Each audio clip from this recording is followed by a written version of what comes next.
Good evening. I'm Patrick Lewis, the Director of Collections and Research at the Filson Historical Society. I'm so glad that you've joined us for tonight's presentation, Convulsed States, Earthquakes, Prophecy, and the Remaking of Early America. Dr. Jonathan Todd Hancock is an Associate Professor of History at Hendrix College. He received his Bachelor of Arts from Dartmouth and his PhD from the University of North Carolina at Chapel Hill. In 2018, he was selected as one of 14 scholars in the first cohort of the new Bright Institute at Knox College, a program for professors who teach early American history at liberal arts colleges. I'm personally very excited to be hosting this program. Jonathan and I met years ago when we were both grad students during one of his Kentucky research trips, and I've been excited about this book since then. I'm really happy that we get to celebrate it tonight. I'll return to moderate questions after the presentation. Please join me in welcoming Dr. Jonathan Todd Hancock.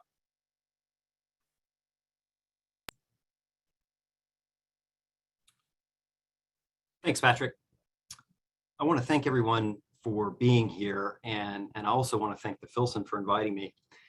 Back in those early, bright summer months before the Delta variant, I was looking forward to joining you in person, but I'm so glad that we can be together on Zoom, and I hope to get back to Kentucky another time here soon. I also owe a special debt of gratitude to the Filson because as a graduate student, it was the first place that awarded me a fellowship when I began research for the dissertation that became this book eventually. I visited about 30 archives for this book, and the Filson was my first stop back in the summer of 2010 as I was traversing the Ohio and Mississippi River valleys, not experiencing earthquakes, but dodging quite a few severe thunderstorms and tornadoes over research trips in the summertime. So I'm especially grateful to the institution and honored to be with you tonight. Let me also say that I was glad to see the Filson advertise a new position for a Native American collection specialist. That work is so important, both for owning up to the legacy of museums and archives' roles in colonialism, and also for partnering with Native nations today and in the future. So kudos for embarking on that challenging but necessary and meaningful work. I also want to congratulate the Filson on their recent NEH grant. My wife is a grant writer for a museum in Little Rock in Arkansas. So I know what a boost those extremely competitive awards can be. Let me bring up a PowerPoint now.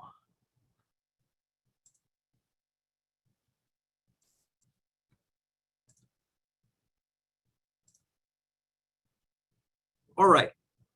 So in the time I have, and I also want to leave some time for questions, I want to cover three topics.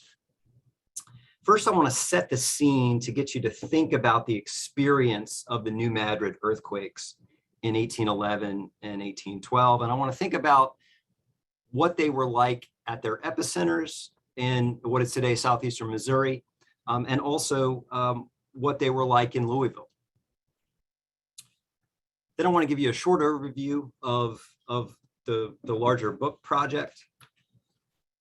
And then I'll close by discussing some specific archival sources that I found at the Filson. And I want to talk a little bit about how they relate to the larger project. So first, to set the scene, and this is an image from the later 19th century. It's actually a scan from a book that's at the Filson of an artist's rendering of the Mississippi River during the earthquakes. So to set the scene, I've got a short passage from the beginning of the book that I think gets at the on-the-ground experience of these unprecedented earthquakes in 1811 and lasting into 1812. Dawn revealed that Mississippi River navigation manuals were useless. Islands were missing, submerged logs rose to the water's surface to block channels, and riverbanks had disintegrated. The New Orleans, one of the first steamboats ever to ply the river, was north of New Madrid during the first shock. Like many Euro-Americans west of the Appalachians awakened by the shaking, The crew first supposed that the din was an Indian attack. As the boat passed through New Madrid, crowds from the bank begged to be taken aboard. People and houses had already been swallowed, and they hoped it would be safer to ride out the shocks while traveling downstream. Painful as it was, there was no choice but to turn a deaf ear to the cries of the terrified inhabitants of the doomed town, related the voyage's chronicler.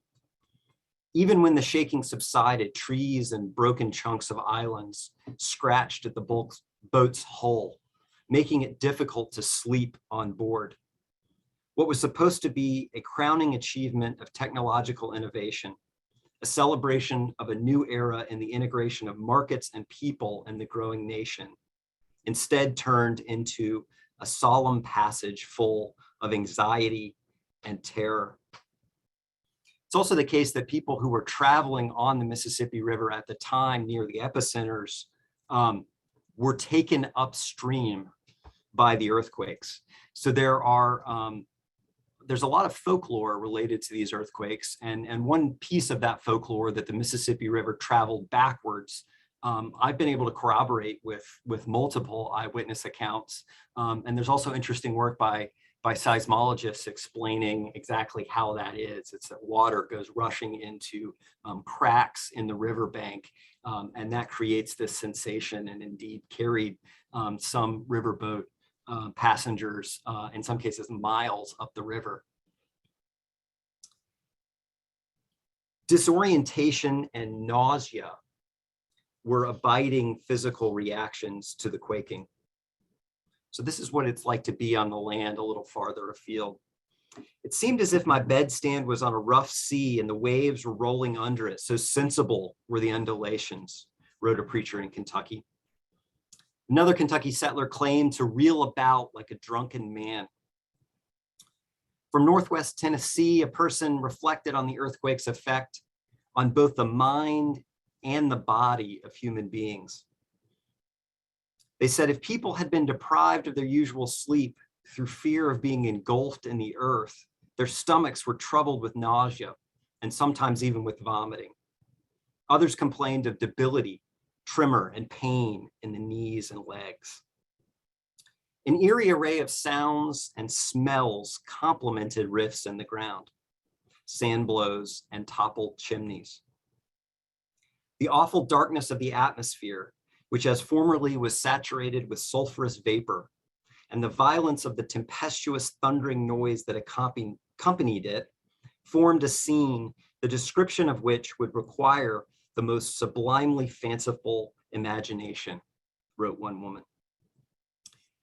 And I like this image from the 1850s because it captures the experience of people on land, but it also captures people's preoccupations with the sky at the time. People looked up to try to figure out what was going on, and they obsessively recorded meteorological observations. Some people suspected that the earthquakes had been caused by a comet that was visible in the fall of 1811, and that comet had disappeared by the time of the earthquakes in December 1811. So people figured that maybe it was the comet hitting the Earth somewhere farther west. As for Louisville, a lawyer named Jared Brooks kept a detailed accounting of various observations of the earthquakes. And you can see through his accounting, which was published, attempts to correlate weather patterns with the frequency and intensity of the shocks. He also had this to say. He said a great noise was produced by the agitation of all the loose matter in the town. The general consternation is great and the damage done considerable. Gable ends, parapets, and chimneys of many houses are thrown down. Benjamin Cassidy wrote an 1852 history of the city that captured some common features of 19th century historical writing about the earthquakes. He talked about amateur scientists rigging instruments to study the tremors. Really interesting to consider the ways in which people who didn't have kind of formal education, certainly about seismology, tried to kind of figure out what was going on by rigging up various means of observing the shaking. And Cassidy also wrote about short-lived religious piety in Louisville that devolved into debauchery. So he wrote about people hanging pendulums from their ceilings to determine whether the shaking was bad enough to threaten buildings. And he also turned his narration of the experience of people in Louisville during the earthquakes into a kind of morality tale. He wrote about owners of larger houses who were worried that the weight of their immense possessions might come down on them, right, might come back to haunt them. And he also wrote about how men put down their playing cards. He said that unlike the great calamities of other times, this one had a good effect upon the public morals. But he also noted that that moral progress was short-lived. Funds raised during the shaking to build a church were later reallocated for a theater. And that theater hired a company of actors who seemed more interested in beating each other over the heads with sticks than with acting. So backsliders at this time, people that preachers decried as earthquake Christians, were actually quite common after the shaking subsided. And I'm going to talk a little bit more about that phenomenon shortly. So a little bit more background information in terms of the nuts and bolts of the earthquakes. There were three major shocks beginning in mid-December 1811 through February of 1812. And in between those shocks and after those shocks, there were aftershocks. And those aftershocks lasted into the spring of 1812. The most recent estimates by seismologists of the magnitude of these earthquakes has been downgraded a little bit. It used to be that that seismologists thought that this was something like 8 or even higher on the Richter scale, and they've downgraded that to about 7. So, you know, some of the folklore about the earthquakes is true, right? Mississippi River running backwards. This becomes a really interesting era for misinformation in publishing and newspaper accounts at the time. And another piece of folklore about the earthquakes, that it rang church bells in Boston.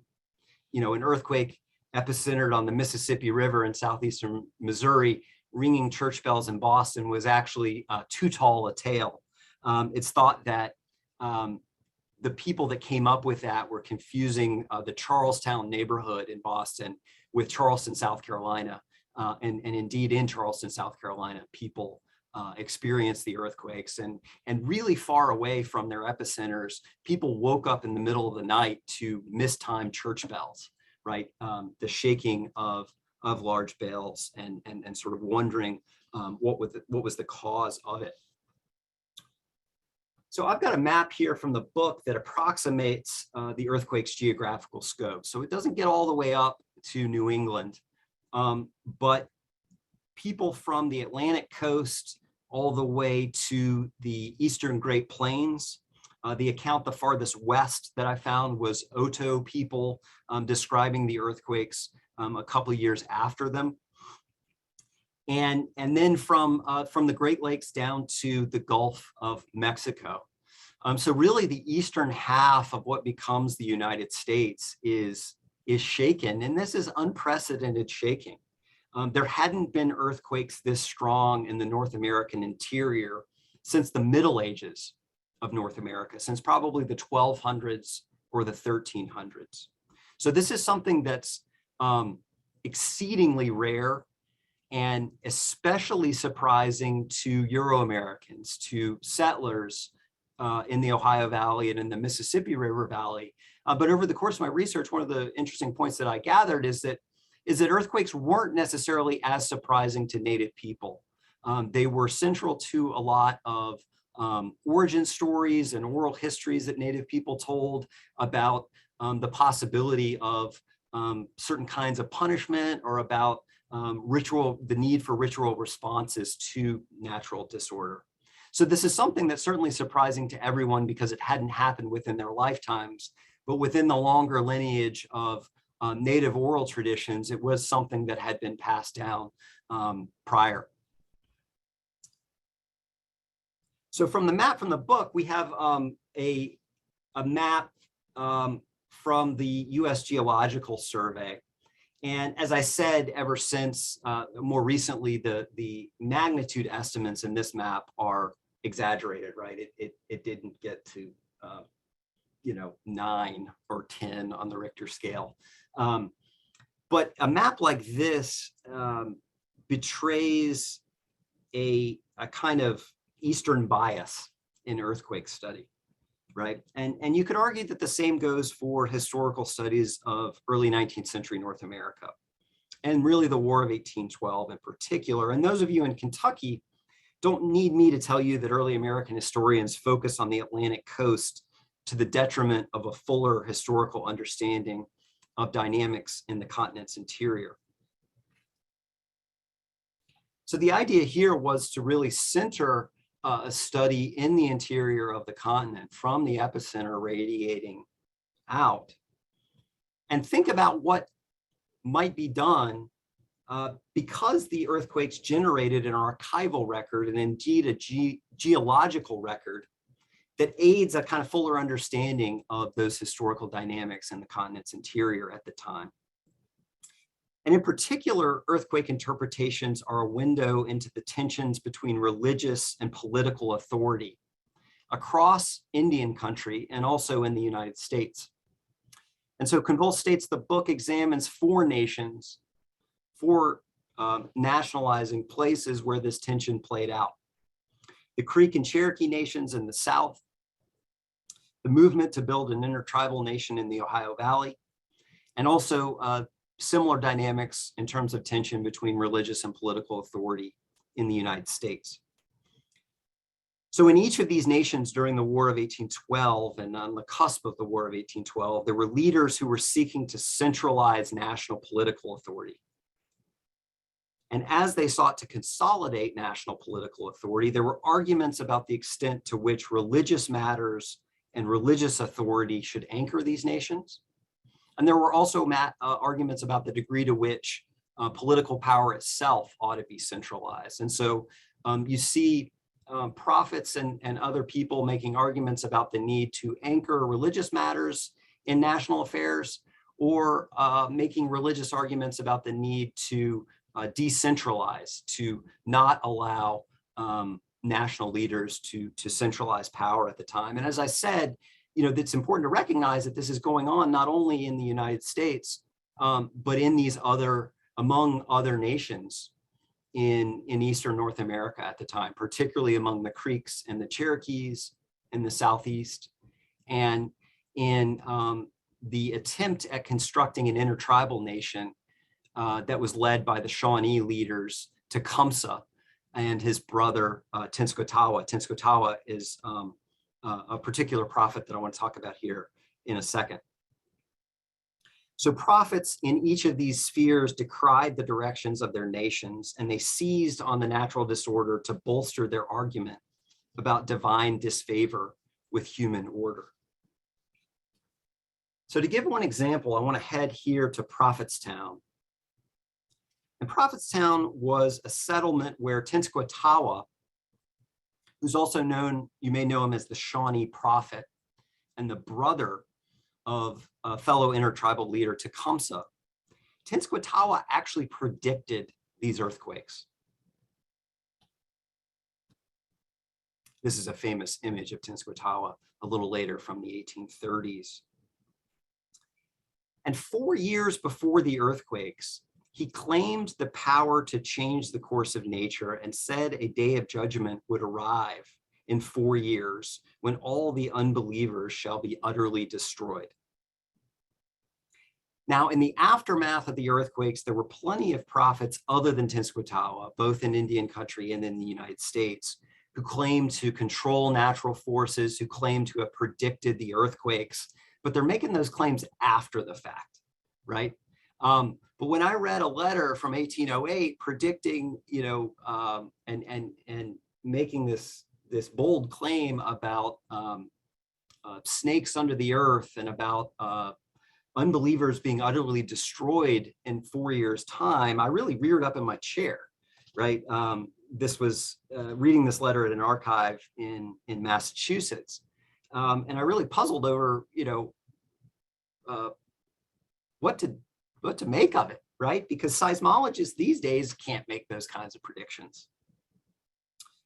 So I argue that this earthquake prediction of Tenskwatawas helps us understand better why this intertribal force in the Ohio Valley really reconstituted itself in the spring of 1812.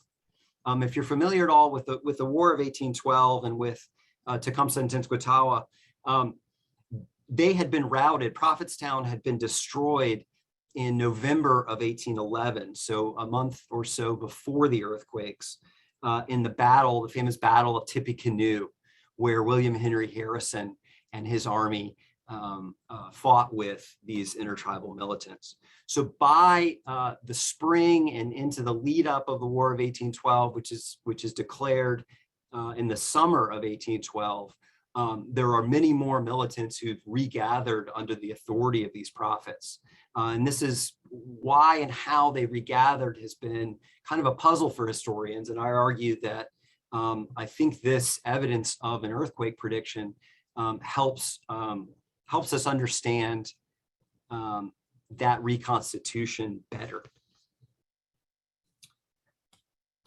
Among Creeks and Cherokees, and also in the United States, there were prophetic leaders who also wanted to bind religious and political authority together tightly, the way that Tecumseh and Tenskwatawa wanted to do among Native people in the Ohio Valley. And they wanted to do this to redirect the courses of their respective nations. And I'll give you a sense of the flavor of that in the United States a little bit with some archival find from the Filson. But within each of these spheres, among Creeks, among Cherokees, among Native people in the Ohio Valley and in the United States, there were other people who decried these prophetic efforts and decried prophets who wanted to bind political and religious authority together. They said that this is alarmist and opportunistic. And the most succinct example of those efforts to counter the binding of religious and political authority and counter those who read great significance into the earthquakes. The best example of that that I found to share with you came from a Cherokee leader named Sourmush, who offered this caution to a Cherokee audience. This is happening in Cherokee homelands, which are near in certainly the southern Appalachians and near this mission spring place. Sourmush said this. He said, "Recently the earth has sometimes moved a little. This brought you great fear, and you were afraid you would sink into it. But when you go among the white people to break into their stalls and steal horses, there is much greater danger, because if they catch you in such a deed, they would certainly shoot you down, and then you would be lowered into the earth indeed." So the book covers these kinds of interpretive tests and their wider consequences. And it ranges across various places, peoples, and fields of historical inquiry to really reframe early 19th century North America as a place where everybody wondered what was going on, where everybody pondered the possibility of connections between natural disorder. Not only the earthquakes, but the comet of 1811, there were some irregular weather patterns. There was snow in the summertime. It was warm in the wintertime, right? It seemed like there was a lot going on in the natural world that was signaling something. And a lot of figures across these places tried to read greater significance into those signals. And then people like Sourmush and other leaders really pushed back and thought that this was, as I said, alarmist and opportunistic. So, our understanding of earthquakes has changed a lot since then, right? But in some ways, we're not so removed from the possibilities and the pondering of connections between human order and natural disorder. When you think about human-induced climate change and the many ways in which the earth has been speaking back to humans in our time. So as I said, I want to talk through a couple archival sources that I found at the Filson that were important to the book and talk a little bit about how they relate to some of the other points in the book. The first is a handbill that was published by the itinerant evangelist Lorenzo Dow in 1815. And I'm grateful to the Filson. I got a really nice high quality scan during the early days of the lockdown from the Filson here to share with you. And it's a kind of a centerpiece of the book because it captures the degree to which it's kind of degraded and been torn ever since. And I'm not sure how big your screens are wherever you are. You certainly probably can't read this if you're on a cell phone, but I'll blow up a little piece of it here in a second. But Dow was an itinerant evangelist, as I mentioned. He wasn't affiliated with any particular Protestant denomination, but he was a prolific preacher and author. He published a lot of work, and he warned audiences about the necessity of Christian conversion. And in the first paragraph of this handbill, he warns audiences about the shortness and uncertainty of time and the awful consequence of living and dying in sin. The middle of this, which this handbill has been folded, so there's a hole right in the middle, but that statement says, "Prepare to meet thy God." If you zoom down to the bottom of the document, you can see that Dow didn't predict the earthquakes. But like Tenskwatawa and other prophets, he seized on the earthquakes, among other signs of disorder in the 18-teens. Right? This says wars, pestilence, earthquakes, and famine are the sword and scourge of God. The signs are ominous. The times are eventful. Right? So people are putting together these signs of natural disorder coupled with geopolitical instability and disorder in human affairs during the War of 1812. And this is across cultures. And they're combining what's going on in their time with the stories that have been handed down to them in oral histories, in the Hebrew Bible, about the significance of, and in the New Testament, about the significance of earthquakes and what they might betoken. So I argue in the book that these earthquakes were a major but also little known factor in the growth of evangelicalism in the Trans-Appalachian West. Dow was a bit of a loner in the sense that he wasn't tied down to a particular denomination. But I did some work with Baptist and Methodist church records. And I came up with a couple graphs. Not a super quantitative historian, but I couldn't help myself because I think these graphs really speak to some patterns that are corroborated by firsthand accounts. And these graphs show that 1812 was a monumental year of growth for Baptist and Methodist congregations in places like Kentucky, Ohio, and Tennessee, particularly in places that are closer to the epicenters of the earthquake.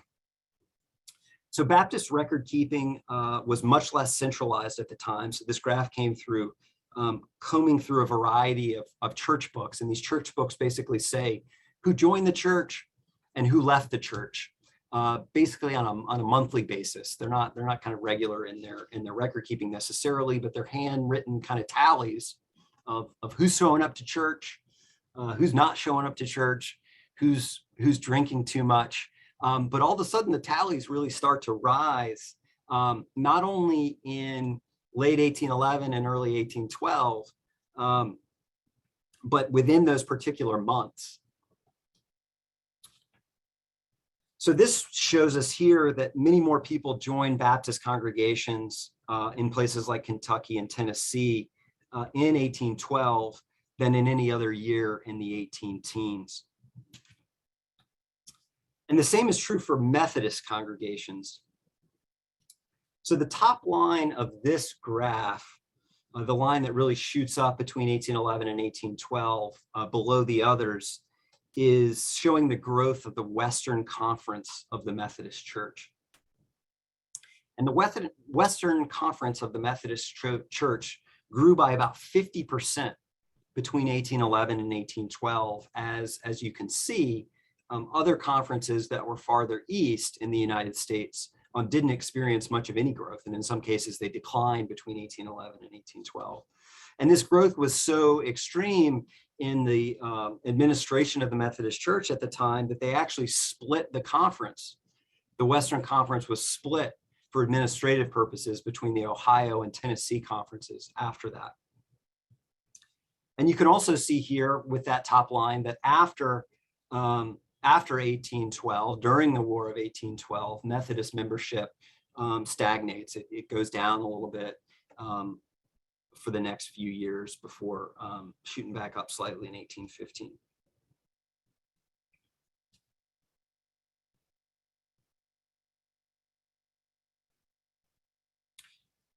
So as church growth stalled or declined after the earthquakes, I mentioned that preachers decried backsliders as earthquake Christians, as people that showed up to church when the shaking started, but their attendance was either sparse or non-existent after the shaking stopped.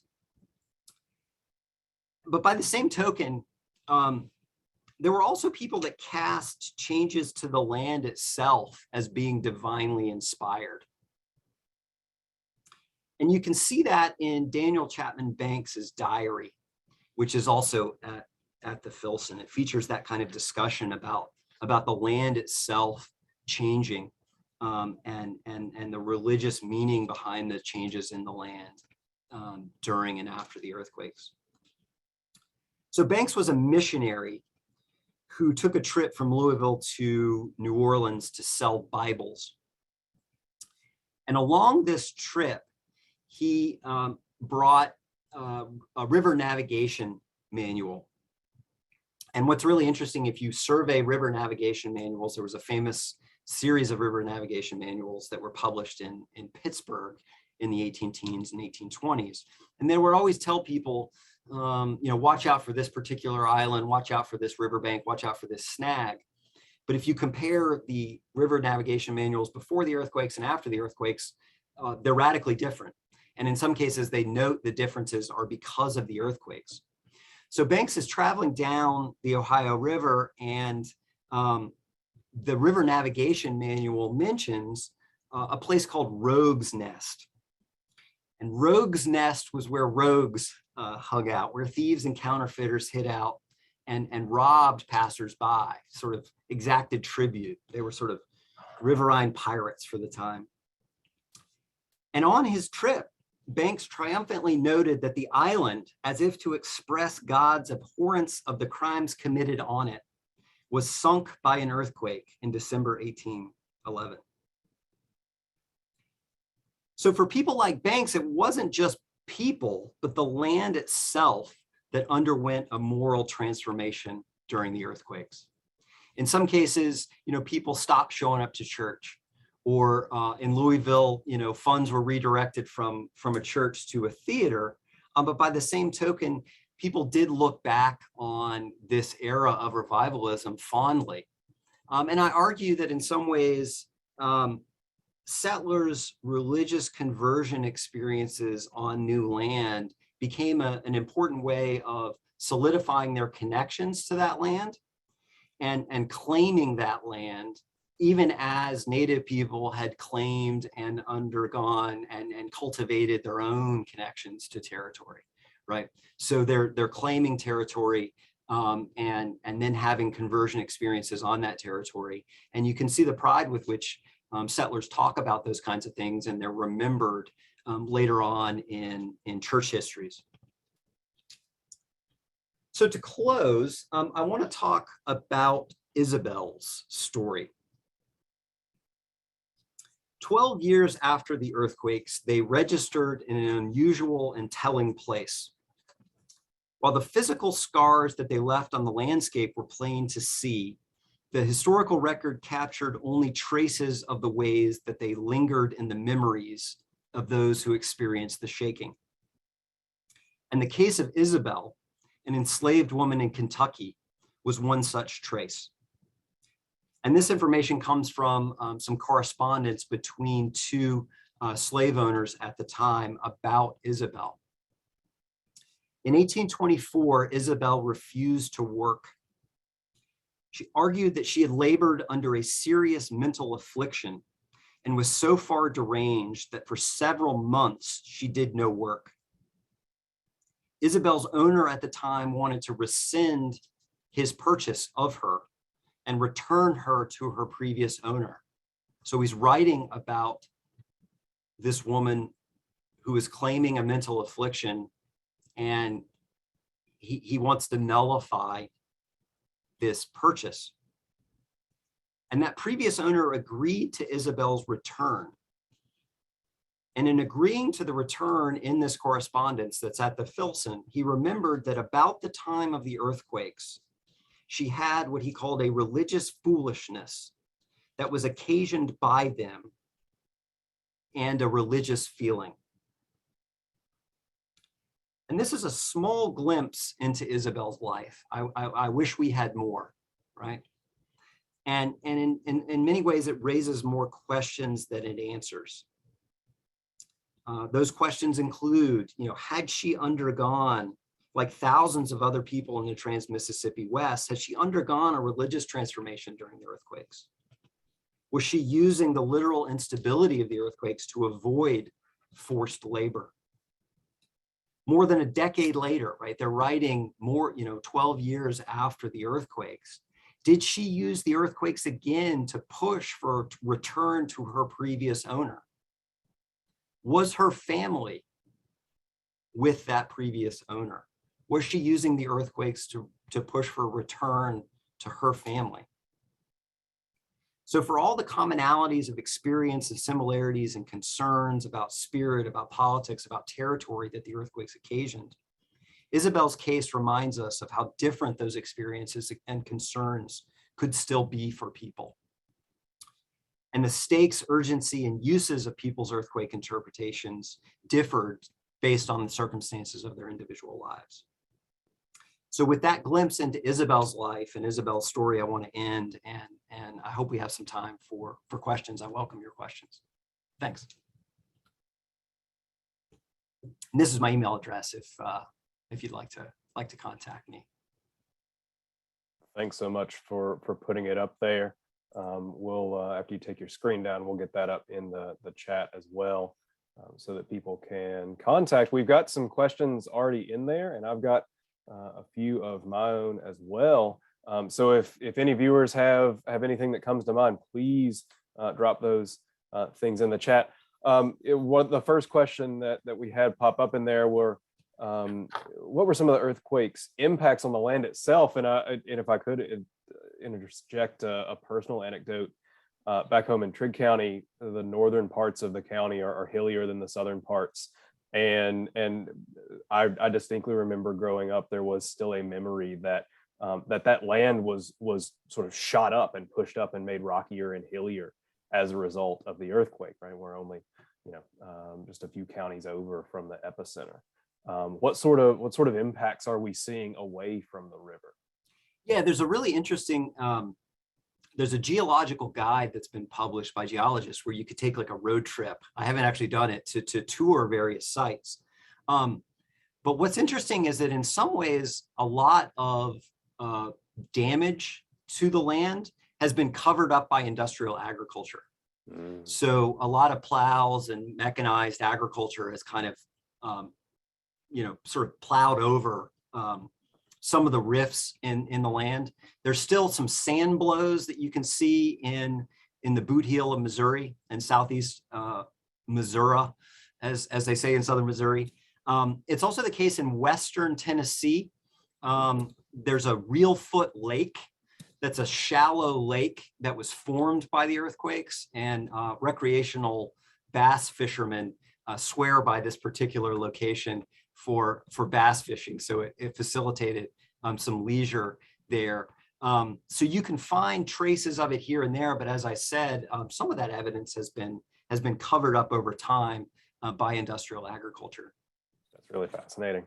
And that reminds me, of course, I'm a Civil War historian, as everyone knows on this call. And so everything for me teleologically leads towards growing sectionalism and eventually secession. I was really fascinated when you were talking about the Methodist Conference splitting at this point between the Ohio and the Tennessee conferences. And obviously, as we're looking more and more a couple decades down the line, we're starting to see sectional divides in Protestant denominations. Does this somehow exacerbate some pre-existing tensions in the Ohio Valley?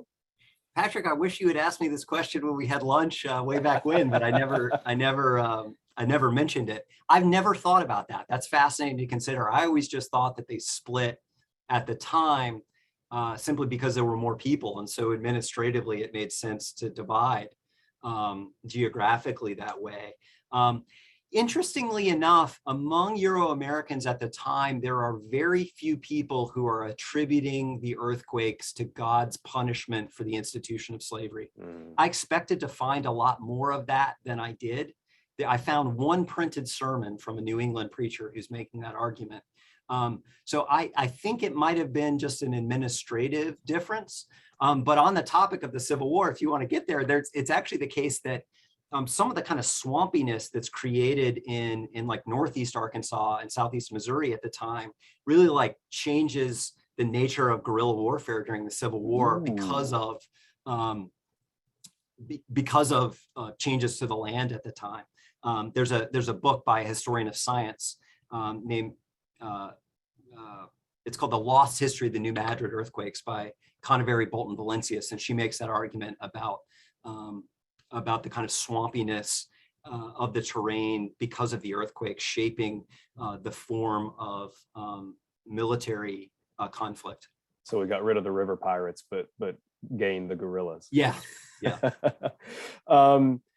Someone asked, is there an estimate of the number of people who died as a result of the earthquake? Yeah, that's a really interesting question. I kept a bit of a tally of accounts, but it really is only a handful. It's the case that, there weren't that many people living in large buildings near the epicenters. So there are accounts from newspapers of people disappearing in cracks, crevices. But I would say it's more like maybe a couple dozen. There aren't any accounts of sort of major buildings collapsing at the time, but this is certainly something that concerns risk management people these days, right? I'm coming to you from a place where they sell earthquake insurance for a reason, right? Because of this New Madrid fault.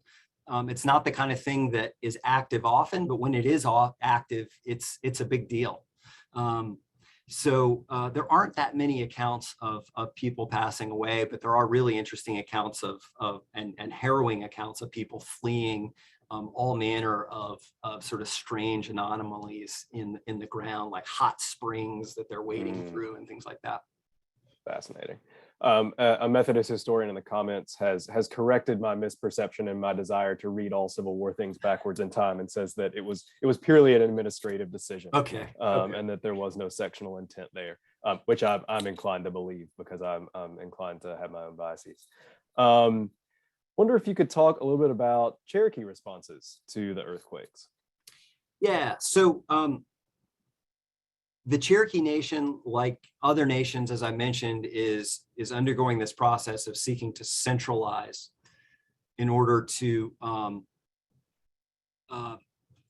manage pressures from the United States. And there are people that are not happy about that process of centralization, either in the Cherokee Nation or in the Creek Nation at the time. And a lot of those people tend to be a little bit more traditionalist in terms of structures of government and wanted to carry out particular rituals and wanting life to be more decentralized. And so there are Cherokee prophets who are arguing that the earthquakes are a sign of divine disfavor with not only the United States for pressuring the Cherokees, but with the Cherokees for adopting certain aspects of US governance and other aspects of US material culture at the time. There's kind of a memorable story where one person says to get rid of all the cats in the Cherokee Nation because of the earthquakes. And there's another person that says, I don't want to get rid of my cat or my hat, as a matter of fact. I just realized I should have made a cat and a hat joke, but people are arguing that you need to burn hats, and somebody says it doesn't matter what hat I wear as long as my heart is straight. So in some ways, prophets in the Cherokee Nation and people who are making these arguments and sort of revivalistic arguments, they aren't really pushing the envelope, and it's not boiling over into violence, into urging militancy in the same way that you see in the Creek Nation. The Red Stick prophets at the time are really driving what's going to become a Creek Civil War, and they're talking about the earthquakes as signs for the need to initiate violence. And you also see Tecumseh and Tenskwatawa urging violence. So it's a really interesting question to consider why it is that the Cherokee Nation doesn't break that way. And I argue that it has to do with the fact that there's more of a national kinship structure in the Cherokee Nation, and the Cherokee Nation traditionally over time didn't want to bind religious and political authority together as strongly. So they sort of let those people have their say, and political leaders had their own say at the time. We got a really perceptive question in the chat here, and I kind of want to pick up on some things you mentioned there about the Shawnee and the Creek, and then flip them over into an American context. So in the context of settler colonialism, did you find any clues that the earthquakes or other natural phenomena were interpreted as divine signals that justified indigenous displacement? That's a great question. And I didn't. You're thinking about it from the perspective of Euro-Americans at the time. There are Native people who are using the earthquakes, and there's a long tradition of Native people using earthquakes to critique colonialism. That dates back, centuries, and there's more seismological activity along the Atlantic coast than you might think. So in the book, I think about that long tradition. And there are also Native people that are, they're not only critiquing the United States, but they're critiquing their own nations. But I never ran across anybody who is using the earthquakes in that way. I will say, however, that Andrew Jackson uses the Red Stick uprising to extract a just monumental amount of territory from the Creek Nation at large, and he's extracting territory not only from Red Sticks but from Creek allies at the time. So there are Creek and Cherokee and Choctaw leaders, and in fact national authorities in the War of 1812, who are allying with the United States. And I think one of the big kind of under recognized aspects of the War of 1812 is that as much as we talk about intertribal organizing in the Ohio Valley, the War of 1812 in its aftermath, the United States really betrays its Native allies in the Southeast and extracts major land concessions. And so maybe you could actually argue that they're using it that way, because in the treaty negotiations, Jackson says these people are crazy, they can't be trusted, right? And so they needed to be put down. And the Creek say, yeah, we know, we agree with you. But there's never any specific mention of the earthquakes in terms of justifying land cessions directly. That's really fascinating. I wanted to jump back to a seed you dropped very early on in the presentation about misinformation in newspapers. And of course, as we know, this is going to sound really familiar to us today, that there is a hyper-partisan press in the early American Republic. And so does this combination of misinformation and a partisan press lead to some sort of political divide on how Americans maybe who aren't in the earthquake zone interpret this and think about it? There is all kinds of misinformation traveling about the earthquakes at the time. And I'm actually working on a book chapter for an edited collection on disasters in American history. But as far as I can tell, it doesn't necessarily become a partisan issue. Mm-hmm.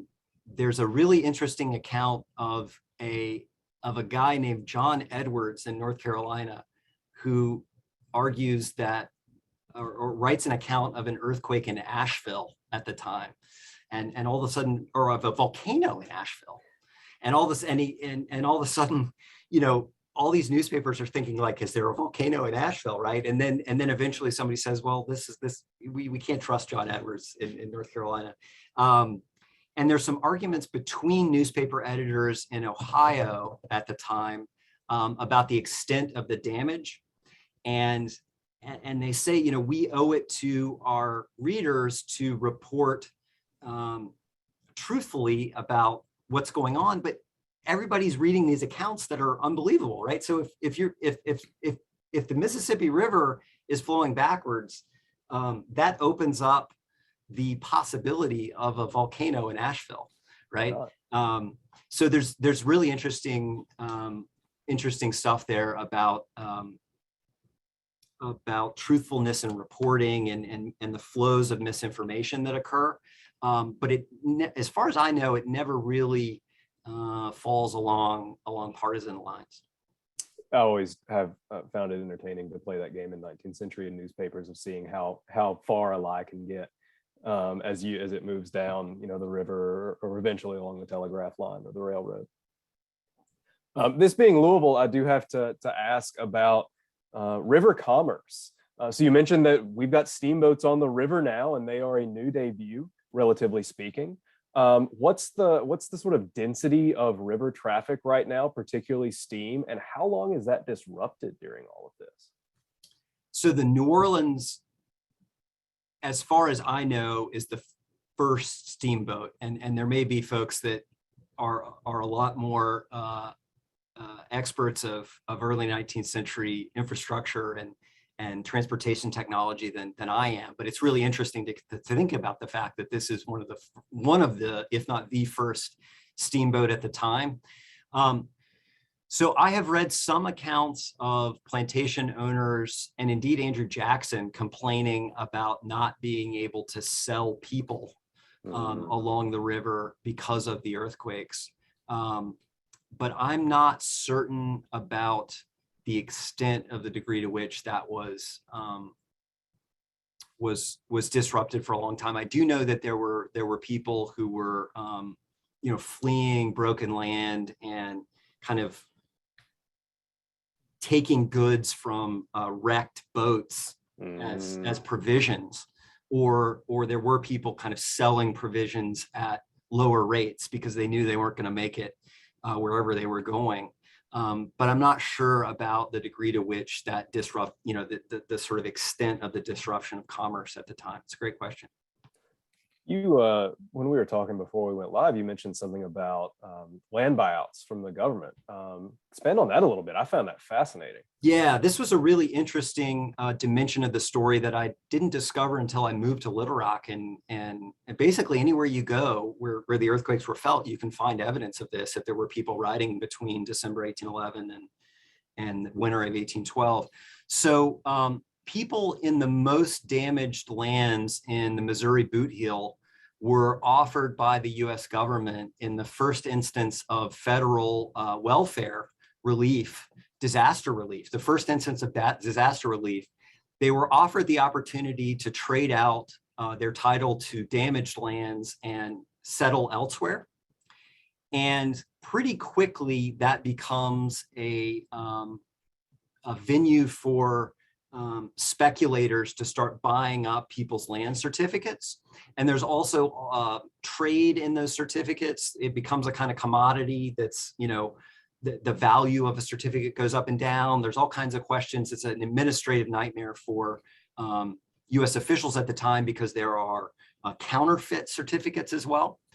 And in fact, a consortium of real estate investors who buy up these certificates take those land claims to Central Arkansas, lobby the territorial legislature to allow them to establish themselves in what becomes Little Rock, and then lobby the legislature to make Little Rock the territorial capital.